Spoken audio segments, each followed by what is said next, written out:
جن لوگوں کے گھر میں زکوٰۃ کا 1 روپیہ بھی باقی رہا، گویا کہ ان کے مال میں پورا حرام پیسہ باقی رہا، اور حرام جب تک گھر کے اندر رہے گا اس کے خیالات بھی فاسد خیالات ہوں گے، اس کے اخلاق بھی گندے اخلاق کی طرح بڑھتے رہیں گے۔ میں آپ کو بتاؤں، کسی کے گھر کے سامنے حرام مال جس کے گھر میں جمع کیا ہوا ہو، وہ ایسی ہی بدبو دیتا ہے، اللہ کے فرشتے اس کے قریب نہیں آتے ہیں۔ اسی لیے میرے عزیزو، زکوٰۃ کا نظام لوگوں کو ایسا لگتا ہوگا کہ یہ صرف دان دینا ہے، جیسے دوسرے دھرموں میں ہے، دوسرے ادیان میں ہے، جسے دان جس کو کہتے ہیں کہ جس کو جتنا چاہے وہ دان دینا چاہیے، اور اس کے ہاں ان لوگوں کو بڑھا چڑھا کر کے بھی بیان کیا جاتا ہے۔ دان ایک خیرات ہو گئی، وہ نفل ہے اسلام میں، وہ دان دینے کا وہ تو ایک بہت بڑا الگ طبقہ ہے، یعنی خیرات کرنا۔ لیکن زکوٰۃ جو ہے یہ صرف خیرات نہیں، یہ فرض ہے۔ جیسے آپ کے لیے فرض یہ نماز فرض ہے، جمعہ آپ کے لیے فرض ہے، اسی طرح سے صاحب حیثیت کے لیے زکوٰۃ فرض ہے۔ شروع اللہ کے نام سے جو بڑا مہربان نہایت رحم والا ہے۔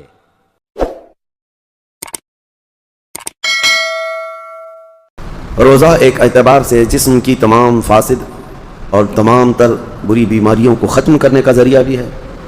اسی طرح سے اللہ تعالیٰ نے جب آپ کو مال دیا ہے تو اس مال کی حفاظت کا بھی طریقہ اللہ نے بتایا کہ سال میں 1 مرتبہ تم اپنے مال کی زکوٰۃ نکال دو تو یہ مال کا میل نکل جائے گا۔ اس کو احادیث کریمہ میں بھی بیان کیا گیا ہے۔ آپ اگر دن بھر کام پہ رہتے ہیں تو 2 دن ہو جائے، 4 دن ہو جائے، 8 دن نہ ہو، 8 دن ہو جائے، اگر آپ نہاتے نہیں تو آپ کے بدن سے بدبو آنے لگ جائے گی اور لوگ قریب آنا چھوڑ دیں، اور یہ جسم کی بدبو بڑھتی چلی جائے گی۔ اس کے لیے آپ کو نہانا ضروری ہے۔ کوئی بھی آدمی ہو دنیا میں، وہ اپنے جسم کی صفائی کے لیے نہاتا ضرور ہے، کوئی 2 دن میں، کوئی روزانہ، کوئی 3 دن میں، لیکن نہاتا ہے۔ اسی طرح مال کو بہت دنوں تک اگر کوئی جمع کر کے رکھا ہے تو دنیاوی میل اس پر چڑھ جاتا ہے، اور اگر اس کو وہ نہیں پاک کیا تو اس مال کی بدبو اسے ڈس لیتی ہے، اور اس مال کی بدبو اسے بد اخلاق بنا دیتی ہے اور عیاش بنا دیتی ہے۔ جن لوگوں کے گھر میں زکوٰۃ کا 1 روپیہ بھی باقی رہا، گویا کہ ان کے مال میں پورا حرام پیسہ باقی رہا، اور حرام جب تک گھر کے اندر رہے گا اس کے خیالات بھی فاسد خیالات ہوں گے، اس کے اخلاق بھی گندے اخلاق کی طرح بڑھتے رہیں گے۔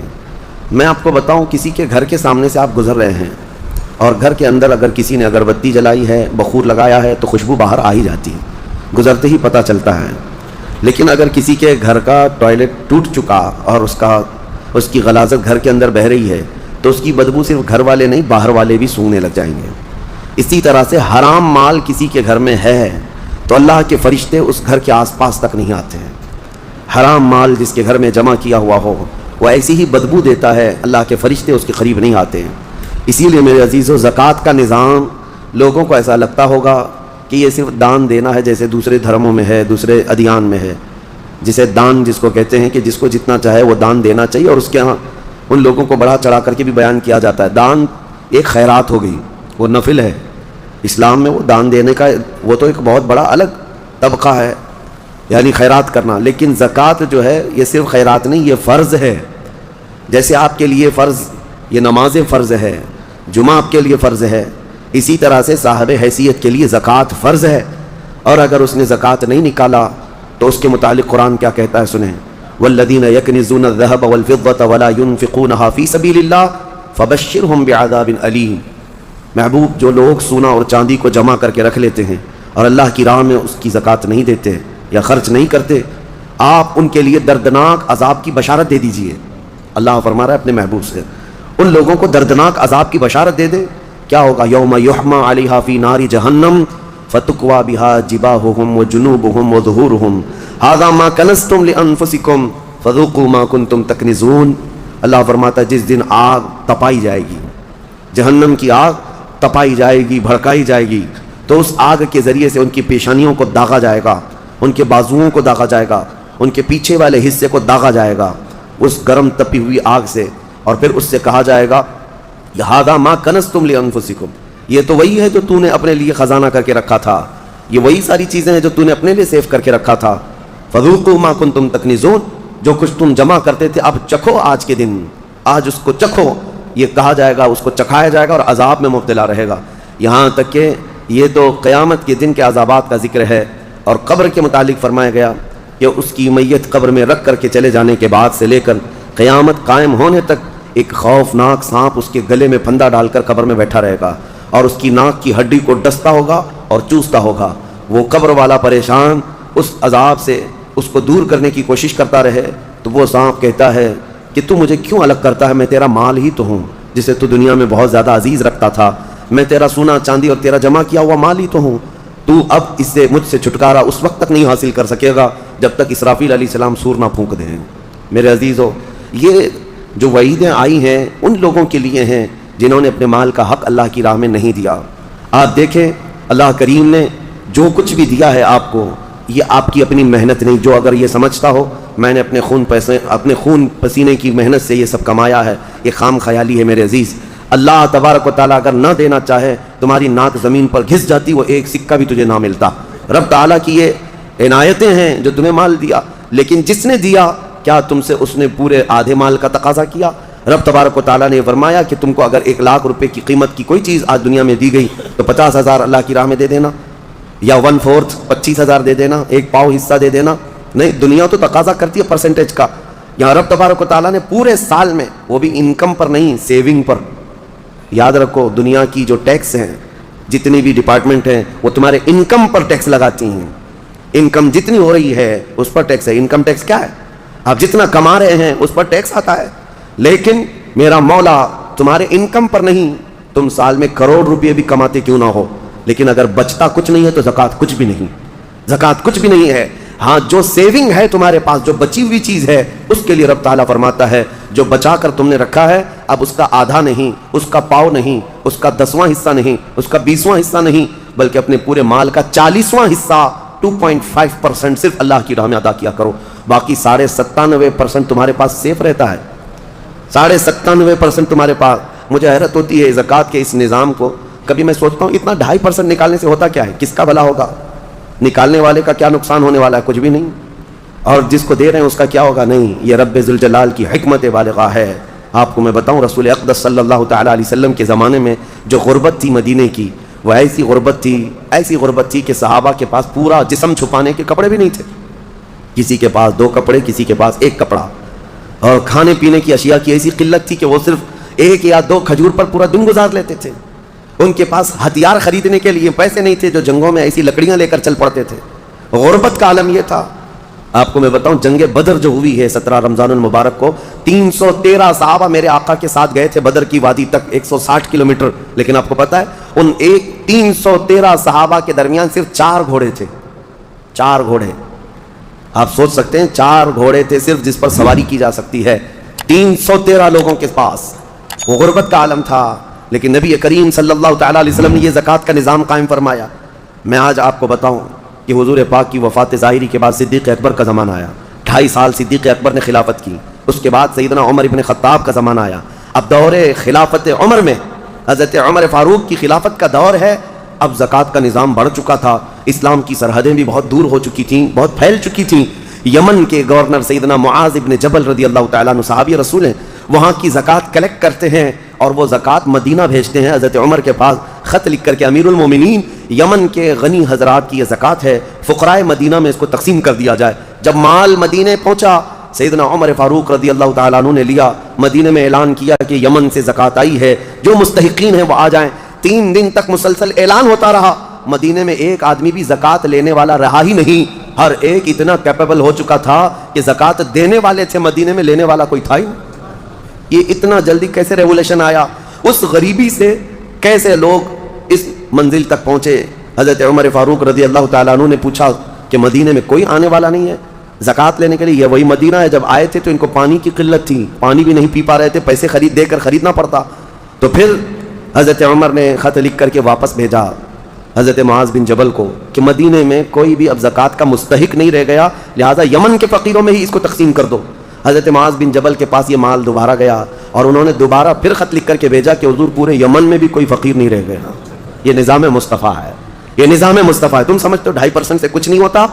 بہت بڑا ریولیوشن آتا ہے، بہت بڑا انقلاب آتا ہے، کیونکہ یہ حکم اللہ کا ہے. اور جب یہ صحیح جگہ پر پہنچے گی تو رب ذوالجلال وہ اس کی شان قدرت ہے کہ اس کس غریب کو اٹھا کر غنی بنا دے. میرے عزیزو آج کئی نظام درہم برہم ہے، ہماری زکوٰۃ کا نظام بھی درہم برہم ہے. بعض لوگ تو زکوٰۃ کو چاہتے ہی نہیں کہ نکالیں گے، نعوذ باللہ وہ عذاب الہی کے شکار ہوں گے. وہ چاہے 1 روپیہ بھی بچا کر کے جائیں تو پھر ان کے اوپر یہ قرضہ چڑھا ہی رہے گا مرنے تک. اور موت کے وقت جو اس کے لیے سختیاں ہیں یہ مال کی وجہ سے، اللہ بچائے. کچھ کا تو زکوٰۃ پر ایسا معاملہ ہے کہ وہ دینا نہیں چاہتے، اور کچھ ایسے ہیں جو دے تو لیتے ہیں لیکن کہاں دینا ہے یہ نہیں معلوم. اس کی وجہ سے یہ نظام ایسا ہو گیا، مستحقین تک زکوٰۃ پہنچتی نہیں، اور کسی جگہ زکوٰۃ جا کر کے جام ہو جاتی ہے. کسی جگہ زکوٰۃ ایک ہی جگہ جا رہی ہے اور وہاں سیف ہوتی گئی، اور جو مستحق تھا وہ مستحق ہی رہ گیا. اصل مسئلہ جو ہمارے بیت المال کا تھا وہ نظام ہی نہیں ہے. پہلے بیت المال ہوا کرتا، امیر المومنین جو ہوتے وہ سب کی زکوٰۃ کلیکٹ کر کے بیت المال میں جمع کرتے، اور پھر جتنے بھی فقراء ہوتے تھے ان کا رجسٹر ہوتا تھا کہ کون کون مستحق ہے، اور ان کو سال بھر فوکس کر کے بیت المال سے دیا جاتا. اگلے سال تک وہ فقیروں کا نام رجسٹر میں ہوتا ہی نہیں تھا، کیونکہ ان کو اتنا دیا جا چکا ہوتا کہ وہ اپنا کاروبار کر رہے ہوتے، اپنی تجارت لگا چکے ہوتے، اور دوسرے سال وہ خود اپنی زکوٰۃ لے کر کے بیت المال میں آتے تھے. یہ نظام تھا. بہرحال عزیزان گرامی وقار، جتنا بھی ہمارے پاس اب بچا ہے نظام، اس میں اللہ رب العزت کے حضور جانے سے پہلے اپنے مال کو اس کی راہ میں اس کے حکم کے مطابق ادا کر دو، ورنہ جو عذاب الہی قارون کو آیا تھا، آپ کو پتا ہوگا قارون دنیا کا سب سے بڑا مالدار آدمی، اللہ تعالیٰ نے اس کو بے حساب دولت دی تھی. اسی سے سوچو آپ کہ اس کے خزانے اتنے تھے کہ خزانوں کی چابیاں 70 اونٹوں پر لاد کر لی جاتی تھیں. خالی چابیاں رکھنے کے لیے 70 اونٹ لگ جاتے تھے، تو پھر خزانے کتنے رہے ہوں گے. بے حساب اللہ نے اسے مالک بنایا تھا دنیا کا. لیکن جب زکوٰۃ کا حکم آیا حضرت موسیٰ علیہ السلام تو اس نے آنا کانی شروع کی کہ ایسا اتنا مال چلا جائے گا، اتنے خزانے تو زکوٰۃ میں جا رہے ہیں. موسیٰ علیہ السلام نے اس کے لیے رعایت کی درخواست کی، تو رب تعالیٰ نے کتنی رعایت کی پتہ ہے؟ کہ قارون کے لیے زکوٰۃ اتنی کہ وہ 1000 میں 1 روپیہ دے. 1000 میں 1 روپیہ دے. آج آپ 100 میں 2.5 روپیہ دیتے ہیں، اور اتنے بڑے مالدار کو، کیونکہ رب تعالیٰ بہتر جانتا تھا.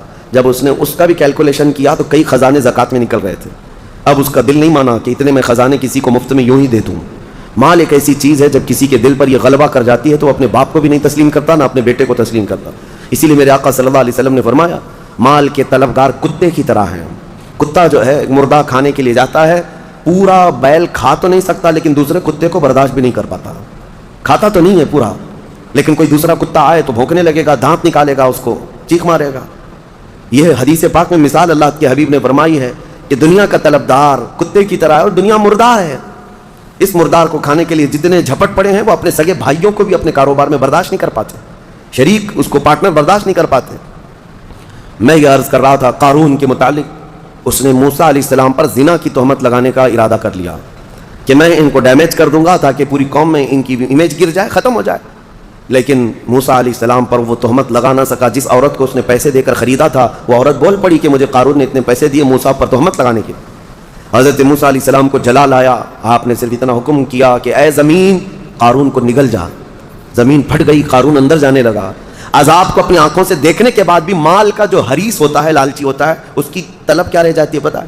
اس وقت جب زمین اسے نگل رہی ہے وہ موسیٰ علیہ السلام سے یوں کہتا ہے اے موسیٰ تم مجھے دھسا کر میرے خزانوں پر قبضہ کرنا چاہتے ہو، میرے مال پر تم قابض ہونا چاہتے ہو. موسیٰ علیہ السلام نے کہا اے زمین رک جا، ٹھہر جا.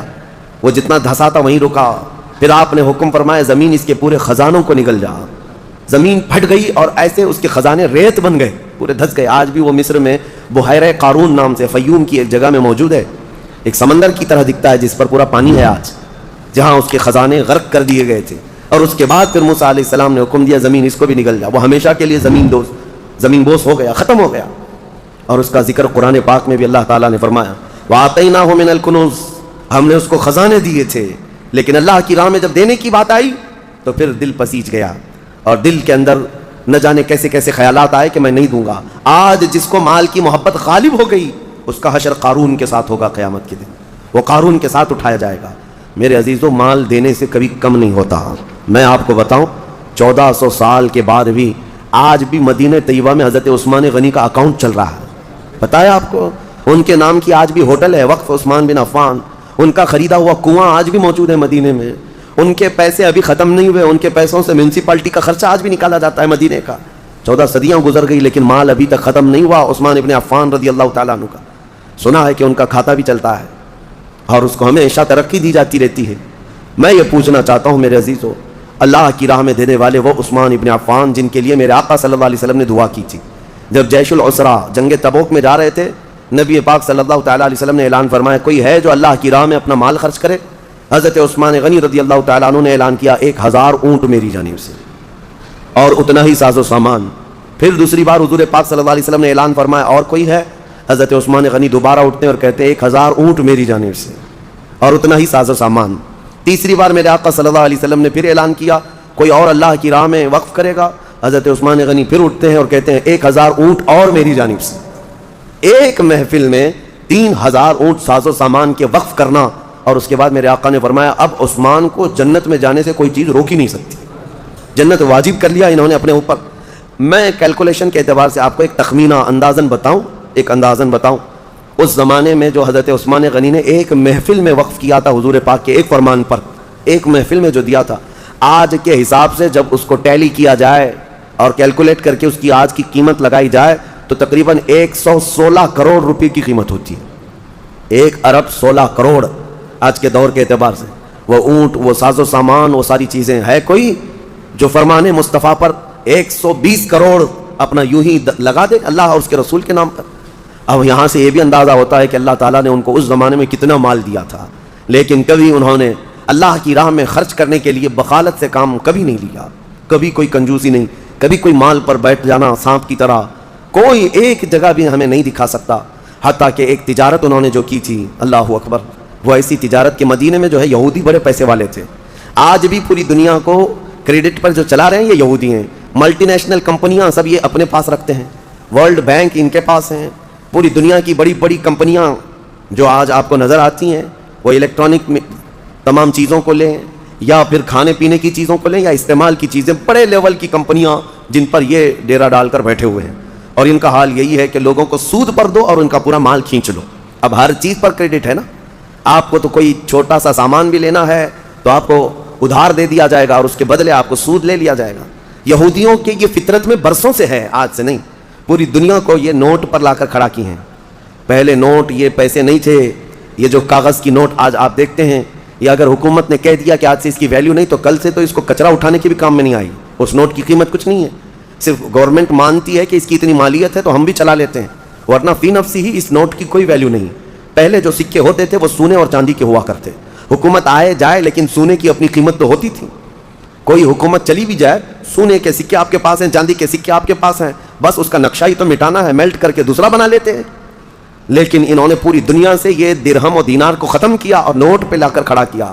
اس کی وجہ یہی تھی کہ نوٹوں کے ذریعے سے ان کو اتنا مالدار بنا جائے. اچانک ایک دن جیسے یہاں اعلان ہوا تھا، کہہ دیا جائے کہ نوٹوں کی کوئی ویلیو نہیں ہے، سب کے سب فقیر ہو جائیں گے، سب کے سب فقیر، کسی کے پاس کچھ نہ رہے. اس زمانے میں مدینہ طیبہ میں یہ یہودی یوں کرتے تھے کہ جو تجارت کا قافلہ ملک شام سے آتا تھا مدینے میں مال بیچنے کے لیے، تو یہ مدینے سے کچھ میل دور جا کر کے پورا مال خرید لیتے تھے اور خرید کر کے مدینے میں لا کر کے اس کو جمع کرتے. پھر 8-10 دن کے بعد اس مال کو ڈبل ٹبل نہیں، پتہ نہیں کتنے کتنے داموں سے یہاں مدینے والوں کو بیچتے تھے. بہت مہنگی چیزیں یہاں مدینے میں بیچتے، لوگ مجبوراً وہ سامان خریدتے. ایسے حالات تھے. ایک بار ہوا یہ کہ حضرت عثمان غنی کو جب یہ چیزیں ان کی حالتیں معلوم تھی تو قافلہ ملک شام سے تجارت کا آ رہا تھا. ابھی بہت دور تھا، حضرت عثمان غنی نے جا کر پورا قافلہ خرید لیا، پورا مال خرید لیا. اور خرید کر کے جب مدینے آئے، یہودیوں کو پتہ چلا کہ ہم تو لیٹ ہو گئے ہیں. اب پھر سب کے سب دوڑے دوڑے آئے حضرت عثمان غنی کے پاس. دیکھو تمہارا تو یہ کام ہے نہیں، ہم برسوں سے یہ کام کر رہے ہیں، تم اپنا یہ مال بیچ دو. حضرت عثمان غنی نے کہا میں نے خریدا، اب میں بیچوں گا، میں تجارت کے لیے لیا ہوں. کہا ٹھیک ہے، تجارت تم نفع کما لینا، کتنے میں لیے تھے اس کا ڈبل ہم سے لے لو، جتنے میں لیے تھے اس کا ڈبل ہم سے لے لو. یعنی اگر تم نے 1 لاکھ کی یہ پوری مالیت کا قافلہ خریدا ہے تو ہم سے 2 لاکھ لے لو. حضرت عثمان غنی نے کہا کہ میں اتنے کم نفع میں نہیں بیچوں گا اپنا مال. تو پھر وہ بحث و مباحثے کے بعد بڑھاتے ہیں، اچھا 2 گنا لے لو، 1 لاکھ روپے کی قیمت کا ہے تو ہم سے 3 لاکھ روپے لے لو. 2 نہیں 3 لاکھ روپے لے لو. حضرت عثمان غنی نے کہا نہیں، میں اتنے کم نفع میں نہیں بیچوں گا. پھر بحث ہوتی رہی، 3 گنا پر آئے.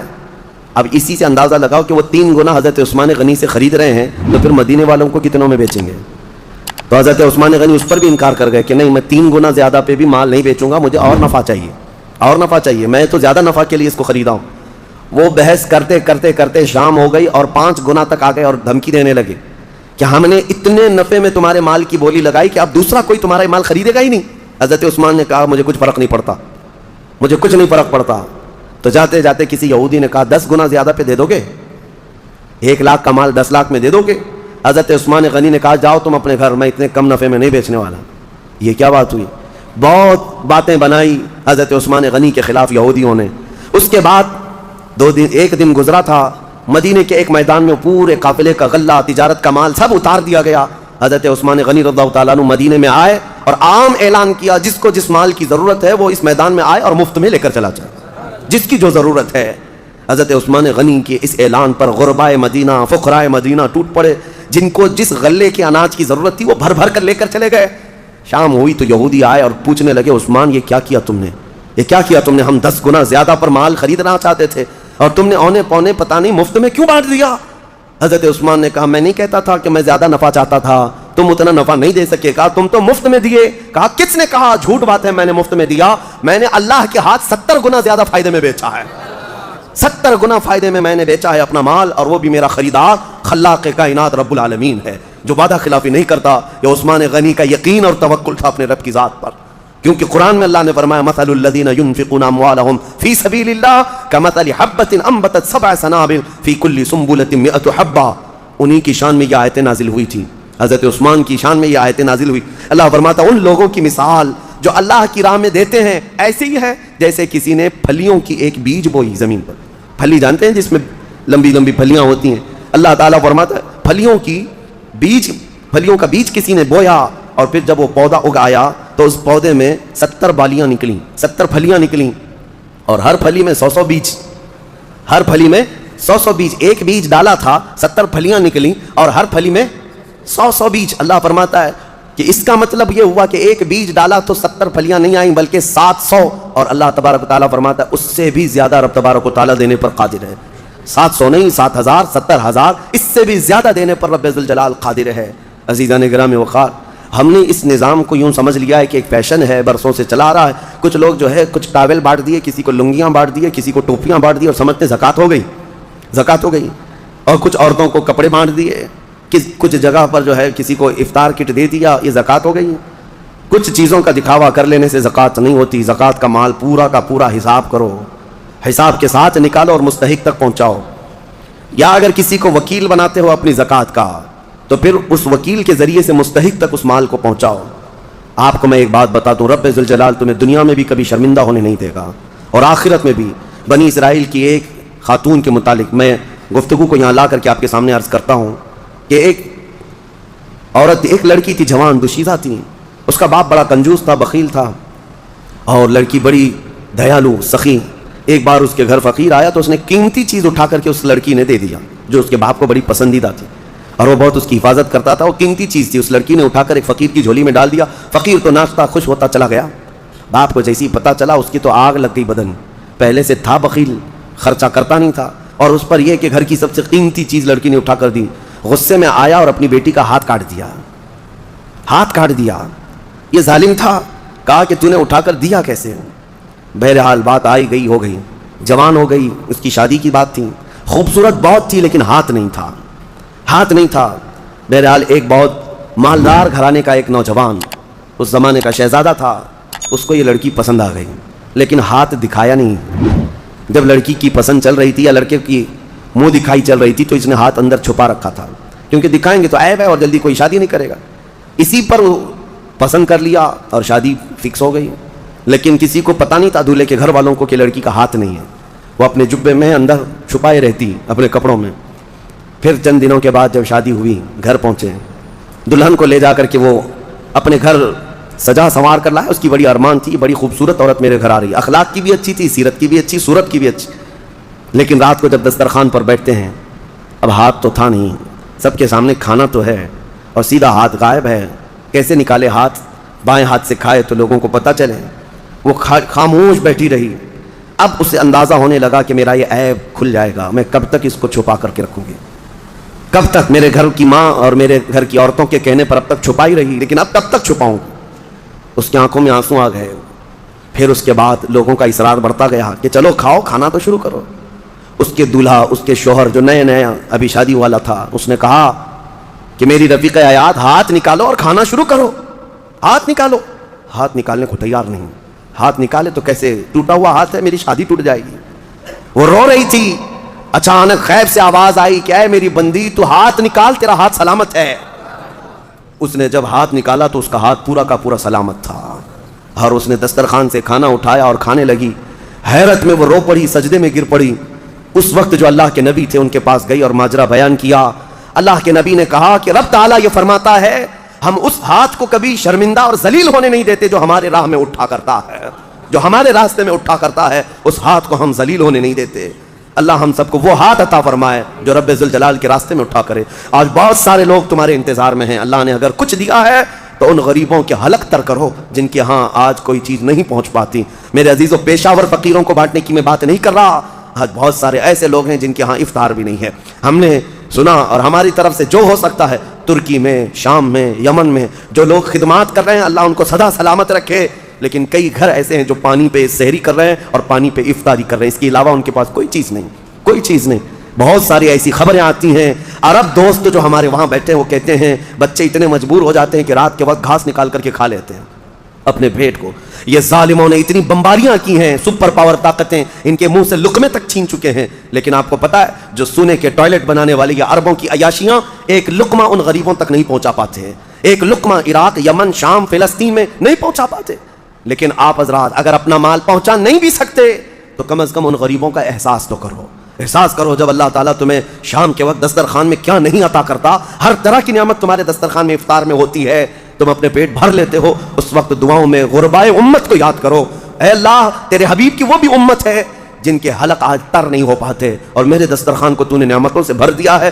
طاقت و قوت ہے تو اپنا مال ان غربا تک پہنچاؤ اور اپنا مال نکالو, ورنہ یہ عذاب الہی کے بھی شکار ہوں گے اور تمہارا مال بے برکتی کا سبب بنے گا. چند دنوں کے بعد یہ مال ایسا ختم ہو جائے گا تمہیں پتہ ہی نہیں. ہمارے علاقے میں ایک شخص تھا جو کہتا تھا میری 7 پشتوں تک میں نے اتنا مال رکھا ہے, 7 پشتوں تک لوگ بادشاہ رہیں گے, 7 پشتوں تک, یعنی اتنا مال جمع کیا تھا. اچانک ایک حادثے میں انتقال ہوا. چند سالوں کے بعد اس کے چچیرے بھائی نے اس مال پر ایسا قبضہ کیا کہ اس کے سگے بیٹے کو کوئی مال نہیں ملا. آج بھی وہ شخص موجود ہے, 10-10 روپے کی بھیک مانگتا ہے. اسی بڑے مالدار کا آدمی, وہ اپنے پان کے لیے, اپنے کھانے پینے کے لیے 10 روپے کی بھیک مانگتا ہے, جس کا باپ کہتا تھا کہ 7 پشتوں تک میرا مال چلے گا. میرے عزیزو, رب تبارک و تعالیٰ کے چاہے بغیر کچھ نہیں چلے گا. آؤ اللہ رب العزت کی بارگاہ میں دعا کرتے ہیں کہ مولا کریم ہمیں دنیاوی مال اور حرص سے محفوظ فرمائے, اور رب قدیر ہمیں اس کی بارگاہ میں جانے کے وقت پاک و صاف اور ستھرا چہرہ لے کر جانے کی توفیق عطا فرمائے. مولا رمضان المبارک میں غربائے امت پر تو رحم فرما دے. یمن, شام, فلسطین, عراق, افغان, برما, جہاں جہاں مسلمان قسم پرسی کے عالم میں ہے, اے رب کائنات اس رمضان میں انہیں کشادگی عطا کر دے, ان کے لیے امن و امان پیدا فرما دے, ان کے دسترخوان کشادہ فرما دے, انہیں خوشحالی کی طرف لے آ. اے اللہ تیرے حبیب کی امت جو بلک رہی ہے اس کی تو دستگیری فرما. وصلی اللہ تعالی علی خیر خلق محمد وآلہ وصحبہ اجمعین.